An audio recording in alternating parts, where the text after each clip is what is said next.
좋은 아침입니다. 우리 시편 148편 오늘은 1절에서 10절 말씀 묵상하도록 하겠습니다. 1절 할렐루야 하늘에서 여호와를 찬양하며 높은 데서 그를 찬양할지어다. 2절 그의 모든 천사여 찬양하며 모든 군대여 그를 찬양할지어다. 3절 해와 달아 그를 찬양하며 밝은 별들아 다 그를 찬양할지어다. 4절 하늘의 하늘도 그를 찬양하며 하늘 위에 있는 물도 그를 찬양할지어다. 이 시에서는 이제 천상에 있는 모든 것들과 또 지상에 있는 모든 것들, 그리고 특별히 하나님의 형상으로 지음받은 인간과 그리고 하나님의 말씀을 부탁받은 이스라엘 모두가 함께 어우러져서 하나님을 찬양하는 우주적 오케스트라를 형성하라는 그런 명령의 노래인데요. 먼저는 하늘에 있는 모든 것들에게 하나님을 찬양하라라고 명령하는 것으로 이 시를 시작하고 있는 내용입니다. 사실 예술품을 볼 때는 사람들은 그것을 만든 작가의 정신세계에 대해서 볼 수 있습니다. 마찬가지로 하늘의 1월 성신 전체 이 모든 것은요 하나님이 어떠한 분이신지를 보여주는 것입니다. 사실 이방 종교에서는 이 1월 성신은 숭배의 대상이지만 실상 하나님 앞에서 그들은 하나님을 찬양하는 것이 마땅하고 찬양하고 있는 피조물이라는 것입니다. 그래서 그는 하늘에서 하나님 찬양하라, 높은 데서 그를 찬양하라, 천사여 찬양하라, 모든 하늘의 군대여 찬양하라 이렇게 명령하였고요.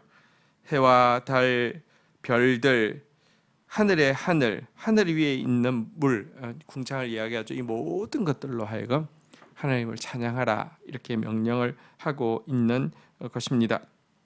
왜 하늘에 있는 모든 만물들은 하나님을 찬양해야 합니까?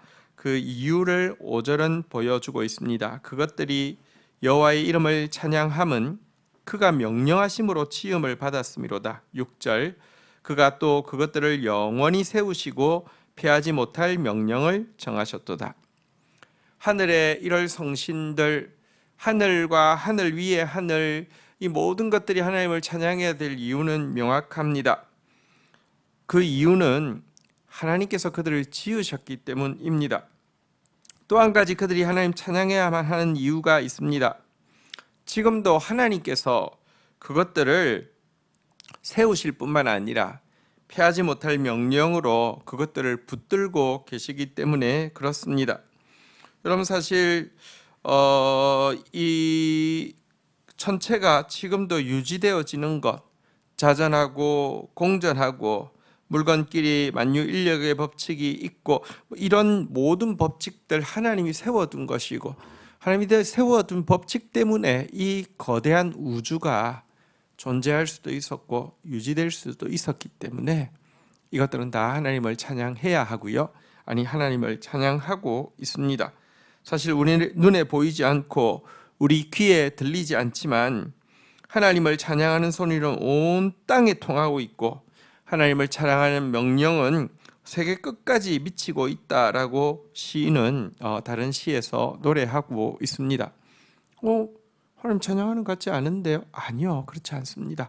사실 소리라는 것이요 어느 범위 이상을 벗어나면 들리지 않는다고 합니다. 지구가 지금 이 거대한 지구가 자전하고 공전하고 있는 소리가 굉장한 소리가 나겠죠. 여러분 아무리 잘 만들어도 기계에서 이렇게 자동차 사실 크기가 사람보다는 크지만 그렇게 크지 않은 데서도 소리가 나는데요.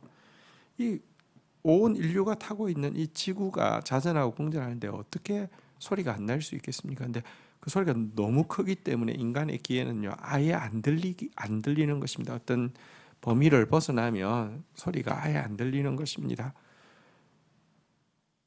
또한 영적인 세계는 실체입니다. 하나님이 실존하시는 것처럼 영적 세계도 실체입니다. 우주 만물이 하나님 찬양하고 있지만 그 소리가 우리에게 들리지 않을 뿐이고요. 실제입니다.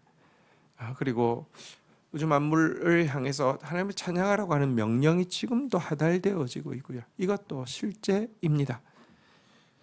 그러할진데 여러분, 우리는 이 만물이 하나님을 찬양하는 소리를 영으로 들을 수 있어야 하고, 또 뿐만 아니라 결국은 우주 만물이 새 하늘과 새 땅이 되어서 정말 하나님을 찬양하는 그 세상으로 다시 한번 변화되어지게 될 것인데요. 이 사실을 믿음으로 미리 앞당겨서 들을 수 있고 볼 수 있는 존재일진데, 우리가 하나님을 찬양하는 것이 얼마나 마땅한지 잘 보여주고 있습니다. 7절 보도록 하겠습니다. 너희 용들과 바다여 땅에서 여호와를 찬양하라. 8절 불과 우박과 눈과 안개와 그의 말씀을 따르는 광풍이며, 9절 산들과 작은 산과 과수와 모든 백향목이며, 10절 짐승과 모든 가축과 기는 것과 나는 새며. 자, 1절부터 6절까지는 하늘에 있는 그 천상의 모든 존재에게 찬양하라고 명령하는 내용이었다고 하면, 이제 지상에 있는 모든 존재에게 찬양하라고 하는 내용입니다. 먼저 7절에서는요, 지상도 이제 바다가 있잖아요, 그죠? 바다 깊은 곳에 있는 용들에게 또 찬양하라고 이야기하며, 또 땅에 있는 만물들에게 찬양하라고 이야기하고 있는데요. 여기 용이 나와 있는데, 이 용은 욥기에도 보면 이제 그 리워야단이라고 하는 거대한 바다 공룡에 대한 묘사가 나오고 있습니다. 이 용은 이 심해 깊은 곳에 있는 리워야단이라고 하는 이런 종류의 바다 공룡을 이야기하는 것으로 보여집니다. 어쨌든 여러분, 이 세상 사람들에게는 두려움의 대상이고, 또 사실은 어떤 숭배의 대상이었던 이런 바다 괴물, 또 깊은 심해에 있는 이 바다 괴물도 하나님을 찬양하는 일에 동참해야 한다라고 명령하고 있는데요. 왜냐고 하면 하나님을 찬양하는 이런 가장 높은 우주뿐 아니라 가장 낮은 심해에도 그 명령은 미치고 있고요, 그 영광은 미치고 있기 때문인 것입니다. 뿐만 아니라 여기에 보니까 또 불, 우박, 눈, 안개, 그리고 광풍, 이 모든 것들도 하나님을 찬양해야 된다고 하면서, 특별히 이것들이 그의 말씀을 따르고 있다라고 이야기하면서 이것들마저도 하나님의 말씀을 이루는 일에 도구로 사용되어지고 있다라고 이야기하고 있습니다. 여러분, 맹렬하고 또 무법할 것 같은 이와 같은 것들이 하나님의 명령을 수행하기 위해서 존재한다라는 것은 하나님의 위엄이 어느 정도인지를 다시 한번 보여주고 있는 표현이라고도 할 수 있습니다. 또 9절부터 보면요, 이제 땅 위에 있는 것들, 산과 모든 작은 산, 과수와 모든 백향목, 그리고 10절부터 보면 짐승, 모든 가축, 기는 것, 나는 새, 이 지상에 존재하는 이 그 생물, 무생물들 다 함께 소환해서 하나님을 높이라고 명령하고 있습니다. 여러분, 이렇게 천상의 모든 것, 지상의 모든 것이 하나님을 찬양해야 한다고 하면, 하나님의 형상으로 지음받은 인간이 하나님을 찬양하는 일은 너무나 마땅한 일이고요, 하나님의 형상으로 지음받은 인간이 하나님을 찬양하지 않는다는 것은 가장 부끄럽고도 반역의 행동이 아닐 수 없습니다. 오늘도 사실은 천하 만물이 하나님을 찬양하고 있고요. 특별히 찬양해야 될 존재인 인간이 찬양하지 않고 있는 것에 대해서 탄식하면서 인간의 회복을 기다린다라고 노래하고 있는데요. 우리가 먼저 이 하나님을 찬양하는 일에 앞장서며 또 우리가 이 하나님을 찬양하는 하나님의 아들들로서 회복되어져서 만물이 하나님을 찬양하는 이 찬양을 더 높일 수 있도록 이 세상을 회복시키는 사람들로 서야 하겠습니다. 주신 말씀 붙잡고 기도하며 나가도록 하겠습니다. 하나님 아버지, 감사합니다. 지금도 우리 귀에 들리지 않지만 온 우주 만물이 하나님을 찬양하고 있고 온 우주 만물을 향해서 하나님을 찬양하라고 하는 명령이 선포되어지고 있음을 고백합니다.